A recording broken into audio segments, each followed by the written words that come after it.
Aujourd'hui, on continue notre étude des accords avec l'étude des voicings d'accords. Alors les voicings, c'est quoi? C'est simplement comment étager, comment agencer les notes d'un même accord de bas en haut.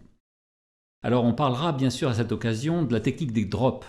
Les drops qui sont des permutations de notes. Et puis bien sûr, on parlera également d'un élément essentiel dans la sonorité d'un accord, c'est-à-dire sa tessiture, suivant qu'il se trouve dans le médium, dans l'aigu, ou bien sûr dans le grave. Alors pour illustrer ça, on va prendre déjà un triade majeur sur Do, c'est-à-dire le triade de Do majeur, Do Mi Sol, sous l'état fondamental, en forme de tierce. Alors à ce triade, on va appliquer ce qu'on appelle les drops. Alors un drop 2, par exemple, c'est prendre la deuxième note en partant du haut, donc Sol, Mi, ici, et la permuter à l'octave inférieure ou supérieure. Alors si le Mi va à l'octave inférieure ici, on obtient la position assez équilibrée Mi, Do, Sol.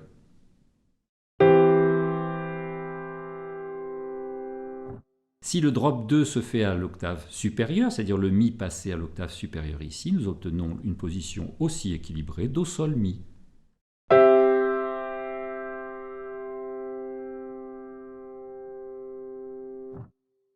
Alors même chose avec les accords de septième, par exemple, si nous prenons comme exemple donc l'accord de septième majeur à l'état fondamental Do, Mi, Sol, Si.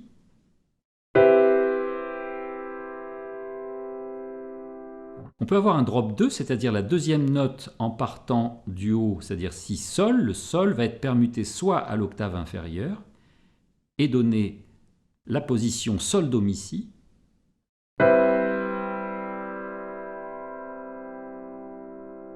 Soit donc à l'octave supérieure pour le Sol, et nous aurons une position Do, Mi, Si, Sol.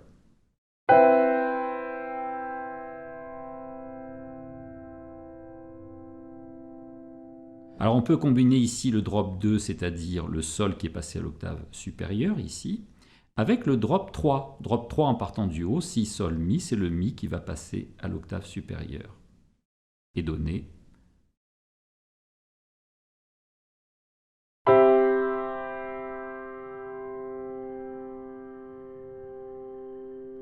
Voilà, on peut aussi combiner les renversements d'accords qu'on a vus dans le tuto précédent avec des drops. Par exemple, si je prends le même accord Do, Mi, Sol, Si, à l'état fondamental, le troisième renversement, par exemple, de Do, Mi, Sol, Si, on va passer le Si donc à l'octave inférieure ici et obtenir Si, Do, Mi, Sol.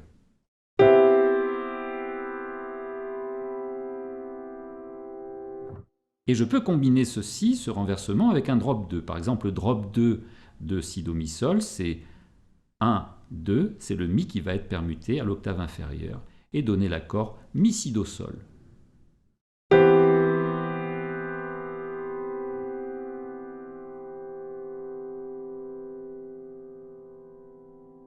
De cette position-là, nous pouvons encore renverser, c'est-à-dire qu'on pourrait avoir, par exemple, Do, ici, renversé à la basse, et nous obtenons ceci.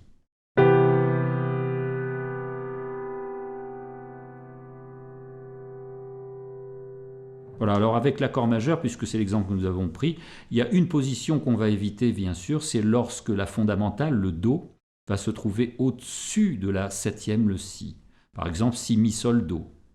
Si, Mi, Sol, Do est une position qui ne sonnera pas parce que, justement, on aura ici une neuvième mineure entre le Si et le Do, ce qui peut gêner un petit peu au niveau de la dissonance. Par exemple, Si, Mi, Sol, Do. Voilà, l'accord est un petit peu gâché parce qu'évidemment, par cette neuvième mineure ici, Si, Do, qui est assez dissonante à l'oreille.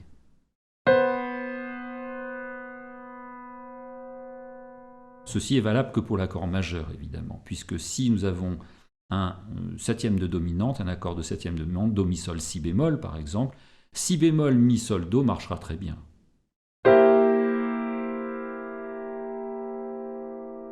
Alors faire sonner un accord, c'est bien sûr aussi une question de tessiture. Alors tant que nous nous trouvons dans un registre médium grave, médium ou médium aigu ici, toutes les positions d'accords sont à peu près donc sonores et bien équilibrées.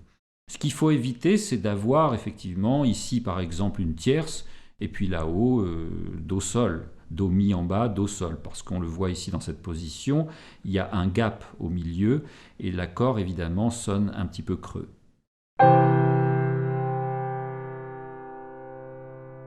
Donc l'essentiel, c'est de bien remplir évidemment les espaces dans le médium.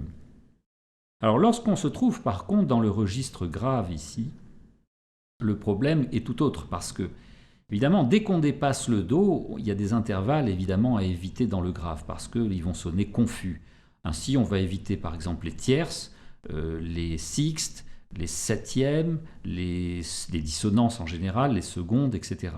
Alors ce qui sonne le mieux, évidemment, il y a deux intervalles qui sont les plus sonores dans le grave, c'est la quinte juste. Alors avec la quinte juste, on peut descendre assez bas et ça sonnera toujours très bien. Voilà, le deuxième intervalle, c'est l'octave. Bien sûr, avec des octaves, on n'a pas de problème de confusion.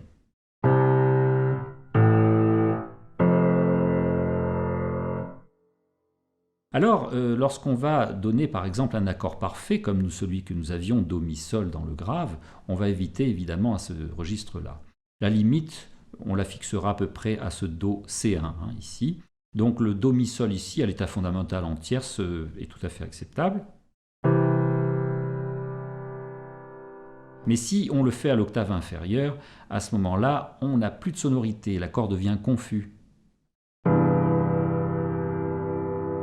Alors c'est là qu'il faut utiliser évidemment la technique du drop, puisque le drop 2 ici, sol, mi, deuxième donc note en partant du haut, le mi va passer à l'octave supérieure et donner do, sol, mi. Et là donc la sonorité est tout de suite beaucoup plus équilibrée et beaucoup plus claire.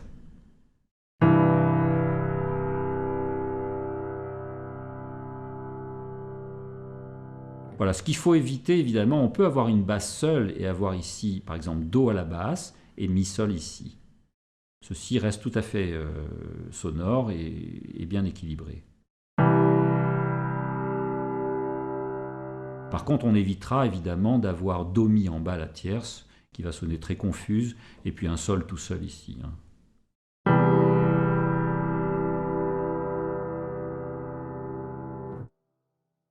Voilà, la technique pour faire sonner un accord dépend donc, on l'a vu ici, des différents drops, c'est-à-dire des permutations de notes, mais également des tessitures.